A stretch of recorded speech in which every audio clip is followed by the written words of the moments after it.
अस्सलाम वालेकुम नादरीन, आप यूट्यूब चैनल देख रहे हैं। मैं इमरान खान हूँ। नादरीन, सबसे पहले महमूद अचकज़ई साहब को अपोजिशन लीडर मुकर्रर कर दिया गया। उनका नोटिफिकेशन जारी कर दिया गया है। ये अगस्त में इमरान खान साहब ने कहा था कि ये काम किया जाए, लेकिन इमरान खान जो भी कहे पाकिस्तान का निज़ाम उससे खौफजदा हो जाता है। एक जिद पकड़ी हुई है पाकिस्तान की मिलिट्री एस्टेब्लिशमेंट ने कि जो इमरान खान चाहता है वो हम होने नहीं देंगे। अल्टीमेटली होता वही है। इमरान खान ने कहा था मैं इलेक्शन जीतूंगा, उसने जीत कर दिखा दिया। इमरान खान ने कहा था कि तुम मुझे डरा हुआ नहीं देख पाओगे, उसने वो भी दिखाया। इमरान खान ने कहा था कि तुम मुझे शिकस्त नहीं दे पाओगे, वो शिकस्त नहीं खाई उसने। इमरान खान ने कहा था कि सुहेल अफरीदी को वज़ीर आला बनाना है। DGISPR आकर पेशावर के अंदर काफ़ी रोला शोला डाल के गए, लेकिन बन गया सुहेल अफरीदी वज़ीर आला। फिर इमरान खान ने कहा कि अचकज़ई को अपोजिशन लीडर बनाना पड़ेगा। अब उन्हें बनाना पड़ रहा है, सारा कुछ करके देख लेते हैं, लेकिन अल्टीमेटली इमरान खान की बात माननी पड़ती है। और ये एक अवामी लीडर की ताकत होती है, ये उसका खुद पर और अपने लोगों पे भरोसा होता है। बहरहाल महमूद अचकज़ई साहब के सामने बहुत बड़े बड़े अहदाफ हैं, बहुत सारे काम हैं जो उन्हें करने पड़ेंगे। खास तौर पे खारजी महाज के ऊपर पाकिस्तान ने जिस तरीके से एक चापलूसी का मुजाहरा किया है और अपने उसूली मौक़िफ़ जितने भी थे उन सबको छोड़ दिया है, और एक ऐसी स्टेट के तौर पे पाकिस्तान एक्ट कर रहा है आलमी सतह पे जो दूसरी स्टेट की प्रॉक्सी के तौर पे सामने आ रही है। मिसाल के तौर पे आप देखें ना कि अमेरिकन जो कहते हैं पाकिस्तानी कहते हैं जी बिल्कुल लब्बैक, जैसे आप कहें वैसे ही ठीक है। बल्कि बाद में जो खुफिया मालूमात मंजरे आम पे आती हैं, या डोनाल्ड ट्रंप जब पोल खोलते हैं, या मार्को रूबियो जब पोल खोलते हैं, तो पता चलता है कि फील्ड मार्शल ने और शहबाज शरीफ ने किस लेवल पे पाकिस्तानी मौक़िफ़ को लचक में नहीं लेकर आए, बल्कि बिल्कुल यू टर्न ही ले लिया पाकिस्तान के कौमी मौक़िफ़ के ऊपर, और पाकिस्तानी कौम को बताया भी नहीं, और यहां पे मौलवियों को मिलकर इस्लाम का मंजन बेच देते हैं। तो ये अब सारी चीजें जो हैं वो कौमी असम्बली में रखनी पड़ेगी। बहुत सारे और मामलात हैं वो भी, लेकिन एक बड़ी डेवलपमेंट है सुहेल अफरीदी से। मैंने पिछले वीलॉग में मैंने भी रिक्वेस्ट की थी, और लोग भी कह रहे थे कि इन्हें मुतासरीन तीरा के पास जाना चाहिए। वादी तीरा के लोगों के साथ बहुत ज्यादती हो रही है, उधर बर्फबारी हो रही है, बंद कमरों के फैसलों ने उनको तबाह बर्बाद कर दिया। वो अपने इलाके छोड़ने पर मजबूर हैं। वहां पे एक ऑपरेशन की बार बार अनाउंसमेंट की जा रही है, जितनी आबादियां उन सबको खाली करवाया जा रहा है, और ये जबरदस्ती करवाया जा रहा है। खैबर पख्तूनख्वा की हुकूमत ये नहीं चाहती। अब मैं आपको बताता हूं कि सुहेल अफरीदी साहब को पहले बताया कि जी मौसम खराब है, आप वहां नहीं जा सकते, और आपने नहीं जाना, हेलीकॉप्टर नहीं जा सकता। फिर सुहेल अफरीदी साहब ने जनाब गाड़ियों पर जाने का फैसला किया। ये पेशावर से अपना काफिला लेकर निकले, और बिलाखिर ये अपनी जान को खतरे में डाल रहे, जान बहुत खतरे में है। और ये वादी तीरा का इलाका है, यहां पे आपको पता है अच्छे और बुरे हर तरह के तालिबान फिरते हैं, तो सुहेल अफरीदी की जान खतरे में। इसके बावजूद वो गए, उन्होंने कहा जी बंदूक का मुकाबला बंदूक से किया जाता है, ये यहां की रवायत है। लेकिन इस वक्त यहां एक तरफ से बंदूक है तो दूसरी तरफ जबान, जिस पर एक फरियाद है। मैंने अपनी कौम के बच्चों के हाथों में बंदूक की जगह कलम देने का वादा किया है। हम अमन चाहते हैं, जंग नहीं चाहते।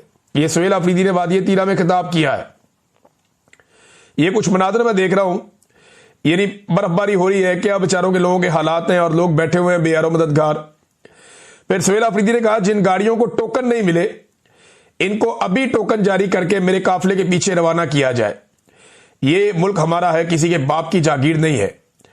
अब मामला यह है कि ये लोग अपना इलाका छोड़ रहे हैं, वहां ऑपरेशन हो रहा है, और सुहेल अफरीदी साहब बतौर वजीर आला मजबूर हैं कि जैसा वहां पे मिलिट्री एस्टेब्लिशमेंट चाहती है ऑपरेशन करना, वो ऑपरेशन करे। सुहेल अफरीदी सिर्फ इस वक्त अपने लोगों के साथ खड़ा ही हो सकता है, लेकिन ताकत है नहीं उसके पास, वफाकी हुकूमत भी नहीं है इनके पास। इमरान खान की वफाकी हुकूमत बनी थी, लेकिन छीन ली, शहबाज शरीफ को दे दी, और अब सूबाई हुकूमत के पास ये इख्तियार और ये ताकत और वो बंदूक तो नहीं है, तो फौज जबरदस्ती वहां पर ऑपरेशन कर रही है बकौल सूबाई हुकूमत के। और सुहेल अफरीदी के पास इसके अलावा कोई और चारा नहीं है कि वो अपने लोगों के अंदर जाए, उनको वहां से निकाले। तो तीरा के मुतासरीन के साथ उनकी कुछ वीडियोस भी आई हैं सुहेल अफरीदी की, और धुंध की वजह से, खराब मौसम की वजह से कहा गया कि जी आप नहीं जा सकते, लेकिन वो तीरा के इलाकों में मौजूद रहे सारा दिन, और उन्होंने वहां लोगों से मुलाकातें भी की। लोगों ने कहा जी हमें टोकन ही नहीं दे रहे, हमें यहां से निकलने नहीं दे रहे। तो सूरत हाल जो है वो बहुत बहुत अजीब है। कुछ लोग इसमें ये कह रहे हैं सुहेल अफरीदी को, जो मुखालिफिन है, कि आप इस ऑपरेशन की खामोश हमायत कर रहे हैं। वो ये कह रहे हैं जनाब कि आप, ये तो एक तरह की खामोश हमायत है कि आप इस पे आवाज नहीं उठा रहे। दूसरी तरफ सुहेल अफरीदी ऑपरेशन के खिलाफ आवाज तो उठा रहे हैं, लेकिन ताकत से उसको रोक नहीं पाएंगे। अब मेरे ख्याल में क्योंकि वादिया तीरा में इनके अपने पॉलिटिकल स्टेक्स भी हैं, तो सुहेल अफरीदी को इससे ज्यादा कुछ करना पड़ेगा, यानी उन्हें कोई एहतजाज ऐलान करना पड़ेगा, सूबाई असेंबली के अंदर इसके ऊपर बहस करनी पड़ेगी, कौमी असेंबली में और सेनेट में इस मसले को उठाना पड़ेगा, इसके लिए रैलियां निकालनी पड़ेगी, लोगों को एंगेज करना पड़ेगा। ये कुछ ना कुछ जो है वो सुहेल अफरीदी साहब को अब करना पड़ेगा। और क्योंकि देखें इन्होंने बड़ा सख्त एक मौक़िफ़ लिया था इमरान खान साहब ने और सुहेल अफरीदी साहब ने। नाज़रीन, शाह महमूद कुरैशी साहब का एक स्टेटमेंट है, यह मैं आपके सामने रख देता हूं, वो जरूरी है और इंपॉर्टेंट है। शाह महमूद कुरैशी साहब ने यह कहा कि मुज़ाहमत के बाद मफामत ही होती है, लेकिन मुज़ाहमत तो देखें अभी इस वक्त इमरान खान साहब की पॉलिसी है। उन्होंने कहा कि मुज़ाहमत के बाद मफामत ही होती है, गुफ्तगू से ही मुल्क आगे बढ़ सकता है। अदालत में पेशी के मौके पर वो मीडिया से बात कर रहे थे, उन्होंने कहा कि इमरान खान साहब ने मुज़ाकरात का इख्तियार महमूद खान अचकज़ई साहब को दिया है, वो बेहतर फैसला कर सकते हैं कि क्या करना है। हम लोग तो जेल में हैं, यहाँ पे अंदर बंद बैठे हैं, यहाँ पे मालूमात भी पूरी नहीं मिलती। फिर उन्होंने कहा कि फवाद चौधरी हमारे साथ एक पार्टी में रहे हैं, मैं अस्पताल में था तो वो इयादत के लिए आ गए, अब घर आए मेहमान को मैं ये तो नहीं कह सकता कि क्यों मिलने आए हो, बस इतना ही है, शाह महमूद कुरैशी साहब ने कहा। और यही बात पहले इससे हुई भी थी। और साथ ही उन्होंने कहा कि पाकिस्तान ने अफगानिस्तान की बहुत मदद की है, हमारा अफगानिस्तान से जायज मुतालबा है कि इनकी सरजमीन हमारे खिलाफ इस्तेमाल ना हो, अमन चाहते हैं और अफगानिस्तान को हमारा साथ देना चाहिए। अब नाज़रीन, ये शाह महमूद कुरैशी साहब की बातचीत है, लेकिन मुज़ाकरात के हवाले से देखें, फवाद चौधरी बार बार कहते हैं कि अडियाला जेल के मकीन से अगर आपकी बातचीत नहीं हो रही तो आप चले जाएं कोट लखपत जेल में। अब कोट लखपत जेल का जो सबसे बड़ा ओहदेदार है वाइस चेयरमैन पार्टी का शाह महमूद कुरैशी, वो ये कहते हैं कि नहीं, ये इमरान खान साहब ने इख्तियार दिया और मैं इमरान खान साहब के साथ खड़ा हूं, ये भी उन्होंने कहा और बार बार कहा। तो महमूद खान अचकज़ई साहब के कोर्ट में बॉल है कि वो अब इस मामले को किस तरफ लेकर जाते हैं। नाज़रीन, इमरान खान साहब को कैद तन्हाई में रखा हुआ है, उनसे तो आपको पता है कि मुलाकातें हो नहीं रही, तो कोई वहां से तो इंफॉर्मेशन आ नहीं रही। लेकिन एक इंफॉर्मेशन मेरे पास आज से चंद दिन पहले आई थी, अब कुछ छोटी छोटी चीजें उसके साथ डॉट कनेक्ट हो रहे हैं, तो मैं उसको इंफॉर्मेशन को रिवील कर देता हूं। हुकूमत ने, और हुकूमत जब मैं कहता हूं तो आप ये एस्टेब्लिशमेंट और हुकूमत का गठजोड़ आप समझें, इन्होंने कुछ ऑडियोज के ऊपर काम करना शुरू किया था इससे कुछ अर्सा पहले, और उसमें कुछ टेक्निकल लोगों को शामिल किया गया था और खिदमात ली गई थी और कुछ पैसा वैसा भी खर्चा गया था, कुछ सॉफ्टवेयर हैं, कुछ दूसरी चीजें हैं। तो इसमें आर्टिफिशियल इंटेलिजेंस में कुछ एडिटिंग एप्स भी हैं साथ में, जो ऑडियोज को एडिट करती हैं और मुख्तलिफ पोर्शंस को जोड़ती हैं और एक वो बनाती हैं। पहले से ये काम करते रहे माजी में, इन्होंने ये काम किया था। जो जज थे, जो डैम बनाने वाले जज थे, जो डैम बनाने में बहुत मशहूर हो गए, साकिब निसार साहब, उनकी भी एक ऑडियो को आर्टिफिशियल करके बना दिया था। कुछ और लोगों की ऑडियोज को भी किया था, इमरान खान की भी किया था, लेकिन वो इतना कोई कामयाब नहीं हुआ था। तो अब उससे बेहतर सॉफ्टवेयर और बेहतर आर्टिफिशियल इंटेलिजेंस के जरिए से इन्होंने कोई गेम डाली और कुछ ऑडियोज तैयार की हैं इमरान खान साहब की मुबैना तौर पे। अच्छा, ये जो ऑडियोज है ना, ये ऑडियोज अभी भी इस काबिल नहीं है कि इन्हें पब्लिक किया जाए। मैंने पूछा, मैंने कहा पब्लिक क्यों नहीं की, फिर ऑडियोज अगर बना ली हैं और बड़ी शानदार ऑडियोज है इमरान खान की, तो पब्लिक क्यों नहीं करते? उन्होंने कहा जी ये पकड़ी जाएगी, क्योंकि पाकिस्तान तहरीक इंसाफ के लोग जो है वो एक्सपर्ट हैं इस काम में और वो बहुत अच्छी तरह जानते हैं सॉफ्टवेयर्स को, आर्टिफिशियल इंटेलिजेंस को, तो वो पकड़ लेंगे इसको। तो इसको अभी और वो उसके ऊपर काम कर रहे हैं। तो मैंने कहा फिर आप क्या करेंगे, पब्लिक कैसे करेंगे, कोर्ट में आप ले जा नहीं सकते किसी जगह पे। उन्होंने कहा जी कोर्ट का ये मामला नहीं है, मामला परसेप्शन का है। इमरान खान को कोर्ट में तो डालने की जरूरत ही नहीं है, मैं अपने सोर्स की बात बता रहा हूं, रिवील मैं नहीं कर सकता। उन्होंने कहा इमरान खान को कोर्ट में तो हराने की बात ही नहीं है, कोर्ट तो कंट्रोल में है, कोर्ट को तो जो कहेंगे वही कर देगा, कोर्ट को तो सबूत चाहिए नहीं इमरान खान को जेल में रखने के लिए, वो आप बेफिक्र हो जाए। असल में मामला यह है कि इमरान खान की परसेप्शन तोड़नी है और ये ऑडियो अगर पब्लिक की जाएगी तो पब्लिक इसको उड़ा के रख देगी, तो फिर इस ऑडियो को खास खास लोगों को सुनवाया जा सकता है आने वाले दिनों में। अच्छा, इसी पे ना एक अजीबोगरीब दावा जो है वो मैं देख रहा था। अभी ये ऑडियो का क्या करते हैं, पब्लिक करते हैं, चंद लोगों को सुनवाते हैं, मुझे I don't have an idea, लेकिन मुझे ये पता चल गया था आज से कुछ दिन पहले कि इमरान खान साहब की ऑडियो के ऊपर कुछ लोग काम कर रहे हैं इस्लामाबाद में, और ये कार इस्लामाबाद में रहे, रावलपिंडी में नहीं, रावलपिंडी वाले शामिल हैं लेकिन इस्लामाबाद में कर रहे हैं। अब आ जाए जनाब के इंजीनियर साहब बात नहीं आ रहे मैं हैरान हो जाता हूं, एक आदमी इतना ढीठ कैसे हो सकता है, हद से ज्यादा। इंजीनियर साहब को अल्लाह ताला ने इज्जत दी थी, अल्लाह ताला ने उन्हें एक लोगों में एक पहचान दे दी और एक खास हवाले से दे दी। लेकिन इंजीनियर साहब दिन रात कोशिश कर रहे हैं कि जिस शाख पे वो बैठे उसको, मैंने पैगाम भी भेजा, कुछ और दोस्तों ने भी इंजीनियर साहब को कहा कि ये ना करें आप, इंजीनियर साहब अब फंस जाएंगे। अगर आपको इतना ही ज़ोम है अपनी सियासत पे तो फिर आप एक काम करें, आप एक नया चैनल बनाएं सियासी, उस पर आप वीलॉग किया करें कि ये मेरा सियासी वीलॉग है। पता चल जाएगा आपको कितने लोग सुनते हैं। लोग आपको सिर्फ कंट्रोवर्सी के लिए सुनते हैं, लोग आपको सिर्फ चस्का लेने के लिए सुनते हैं, और आपके अंदर आपके पल्ले कुछ बचा नहीं है। अपनी वीडियोस के पुरानी के थंबनेल उठाकर देख ले, आपको पता चल जाएगा। अब नादरीन एक नया इंटरव्यू दे दिया इन्होंने। राणा सनाउल्लाह साहब जनाब लोहे का आदमी है, बहुत मजबूत आदमी है, कमाल आदमी है, जेल में बंद था, जमीन पे सोता था, पसीने आते थे, पसीने बह के चक्कियों से बाहर बह जाते थे, जेलों में ये हो जाता था। लोग गवाहियां देते हैं, पीटीआई के लोग जनाब ये कह रहे हैं वो कह रहे हैं, एक देवता है राणा सनाउल्लाह। चुक दी गेम जनाब इंजीनियर मिर्जा साहब ने। पता नहीं राणा साहब से उन्हें क्या काम पड़ गया। अब राणा साहब ख्याल कीजिएगा, इंजीनियर साहब आपको कोई ना कोई आपको डस्ट डाल देनी है इन्होंने, मुझे तो ऐसे लगता है। बड़ी गेम उठाई है इंजीनियर साहब ने राणा साहब की, आउट ऑफ द वे जाके गेम उठाई है। ये कल को मरियम नवाज की भी गेम उठा देंगे, नवाज शरीफ भी उठा देंगे। मैं पहले दिन से जानता हूं कि ये नून लीग के कारकुन है, और ये करते क्या तरीका वारदात। ये थोड़ी सी तारीफ इमरान खान की, थोड़ा सा एस्टेब्लिशमेंट के खिलाफ बोले, जैसे ही माहौल बना वैसे ही कोई ना कोई खच मार दी, और ये हमेशा करते हैं। अब नाज़रीन ये देखें, इंजीनियर कहता है कि राणा बड़ा दलेर है, राणा खुद कहता है अपने मुंह से कि नहीं खान बड़ा दलेर है, और खान ये कहता है ये इंजीनियर है कौन, वो तो जानते ही नहीं इसको। सादी कहानी ये है, इंजीनियर जिसको दलेर साबित कर रहा है वो अपने मुंह से तस्लीम कर रहा है कि नहीं दलेर इमरान खान है। हम सोच भी नहीं सकते थे जैसी जेल उसने काटी है। लेकिन इंजीनियर भी किसी ऑडियो शाडियो की किस्से सुना रहे कि जनाब दुआ करें वो बाहर ना आ जाएं। पहले जनाब अली कहता था कि मैं बात ही नहीं करना चाहता, वो सिर्फ क्रिकेट पे बात करता था। फिर एक दिन इसको खुशबू आ गई, इसने कहा खुशबू आती थी। जरा चेक करें जाके एकेडमी में कैमरे किसके लगे हुए हैं और उनकी एक्सेस कहां पे है। मैं लंबी बात नहीं करूंगा, लेकिन इतना जरूर बताऊंगा कि एकेडमी में कैमरे लगे हुए हैं, और सिर्फ ये चेक करवा लें कि उन कैमरों की एक्सेस कहां कहां पर है। इंजीनियर साहब हंसी भी पड़े गए हैं यार, की हो गया, हम भी गिरफ्तार हुए हैं, मैं 10 दफा गिरफ्तार हुआ हूं। मैं 50 के करीब मुकदमात का सामना किया, और जिन मुकदमात का मैंने सामना किया है वो मुकदमात की सजा जो है वो सजाए मौत और उम्र कैद है। आप एक ही मुकदमे में यार ढेर हो गए, हौसला करना थी, की हो गया यार। इंजीनियर साहब दिल गुर्दा रखें, क्या हो गया। एक मुकदमे में आप ढेर हो गए, एक मुकदमे में ही आपकी सारी हवा निकल गई। जिस एस्टेब्लिशमेंट को आप बुरा भला कहते थे, अब दिन रात आप उनकी तारीफें करते हैं। यानी मैं हैरान हो गया यार, मैं तो अगवा भी हुआ, जबरी तौर पे लापता हुआ।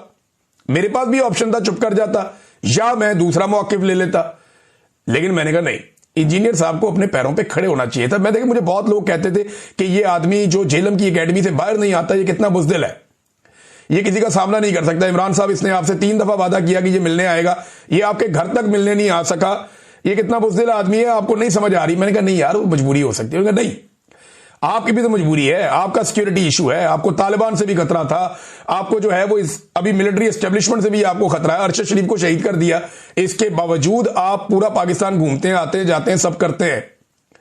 पाकिस्तान से बाहर मैं जहां मौजूद हूं ताकि मेरी आवाज चलती रहे, तो यहां पर भी मैं हर तरफ जाता हूं, खतरा मौजूद है, इसके बावजूद घर से बाहर भी निकलता हूं। लेकिन जो आदमी अपने आप को एक साबिर शाकिर साहब पूरी दुनिया में बाहर घूमते हैं, बहुत सारे लोग पाकिस्तान में इनकी जानों को खतरा है लेकिन वो अपना काम करते हैं। लेकिन इंजीनियर साहब जो है वो एकेडमी से बाहर कदम नहीं रखते। जब बात करो जी मेरी सिक्योरिटी, तो लोग कहते थे कि ये बुज़दिल है, मैं मानता नहीं था। लेकिन ये जो अभी इन्होंने काम किया ना, सिर्फ 3 महीने की गिरफ्तारी के बाद ऐसी इंजीनियर साहब ने टेरी टा दी, पकड़ के खड़े ही नहीं हुए 2 मिनट के लिए भी। चलो कोई नहीं। अब नाज़रीन एक और खबर है, और यह खबर पाकिस्तान की मईशत के हवाले से, और ये आसिम मुनीर साहब के करीबी ताल्लुक वाले लोग हैं। देखिए, जिनको आसिम मुनीर साहब ने रखा था सबको निगरान हुकूमतों में, वो आसिम मुनीर साहब के अपने लोग थे। चाहे वो मोहसिन नकवी है, अनवारुल्लाह काकड़ है, चाहे वो निगरान काबीना है, चाहे वो निगरान वुज़रा है, वफाकी या सूबाई, ये सारे उनके अपने लोग थे। अब ये एसएम तनवीर साहब जो है, ये ताजर रहनुमा है, साबिक निगरान वजीर है।